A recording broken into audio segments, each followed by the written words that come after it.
نحمده ونصلي وسلم على رسوله وعلى آلہ وصحبہ اجمعین۔ اللہ تبارک و تعالی نے قرآن مجید میں کامیاب ہونے والے مومنین کی 5 صفاتیں بیان کیے ہیں۔ بسم اللہ الرحمن الرحیم۔ قد افلح المؤمنون، تحقیق بلا شبہ وہ مومنین کامیاب ہوئے یا ان مومنوں نے فلاح پائی۔ پہلی صفت الذین هم فی صلاتہم خاشعون، جو اپنی نمازوں میں خشوع اختیار کرنے والے ہیں۔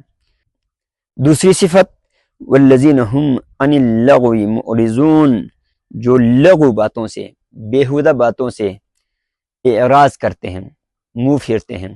تیسری صفت والذین هم للزکاة فاعلون، وہ لوگ جو زکوٰۃ دیا کرتے ہیں۔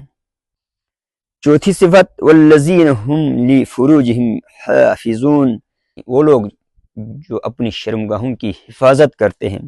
پانچویں صفت والذین هم لاماناتہم وعہدہم راعون، جو اپنی امانتوں اور اپنے عہد و پیمان کی رعایت کرتے ہیں، ان کا خیال رکھتے ہیں۔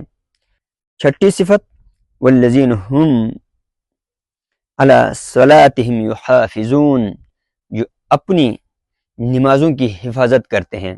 نماز کا تذکرہ یہاں پر 2 دفعہ آیا ہے، پہلے بھی آئے جو اپنی نمازوں میں خشوع اختیار کرتے ہیں، اور اب بھی آیا ہے وہ اب جو اپنی نمازوں کی حفاظت کرتے ہیں۔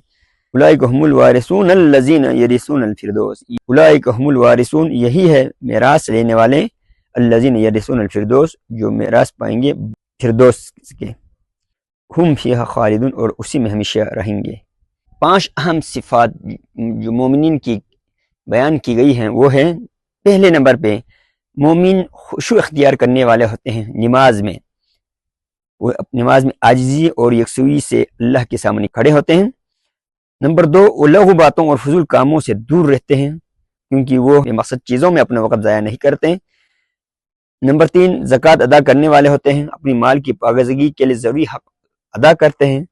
نمبر 4، وہ اپنی شرمگاہوں کی حفاظت کرتے ہیں، اور وہ اپنی امانتوں اور عہد کا پاس رکھتے ہیں، اپنے وعدوں کو پورا کرتے ہیں اور دوسروں کے حقوق ضائع نہیں کرتے ہیں، دوسروں کے وما علینا الا البلاغ المبین۔